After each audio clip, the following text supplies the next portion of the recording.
ആ പുസ്തകമായിരിക്കും നിങ്ങൾ പഠിച്ചിട്ടുണ്ടാവുക. വളരെ വർഷങ്ങൾക്ക് മുമ്പാണ് ആ പുസ്തകമൊക്കെ മാറിയപ്പോൾ പിന്നെ ഒന്നിനും കൊള്ളാത്ത കുറെ കവിതകളും കഥകളുമാണ് ഇപ്പോഴത്തെ പുസ്തകം കുട്ടികൾ പഠിച്ചുകൊണ്ടിരിക്കുന്നത്. ഇപ്പോ ചന്ദനക്കെട്ടുന്ന കവിത വരികളൊന്നും എനിക്ക് കൃത്യമായിട്ട് ഓർമ്മ വരുന്നില്ല. ഏത് നാട്ടിലെ തമ്പുരാന്റെ തമ്പുരാട്ടിക്കൊരു കട്ടിൽ വേണം,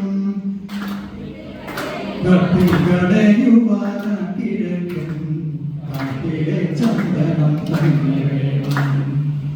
മേനോക്കിയച്ഛനും മേനോന്മാരും മേലെടുത്തിനുള്ള പിള്ളമാരും.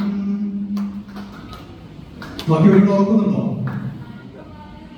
ആന കൊമ്പാവണം മേഘ പിന്നെ ആന മുഖം വേണം കാലുകൾ. ഇത്ര വരികളിലേക്ക് ഓർമ്മ വരുന്നുള്ളൂ.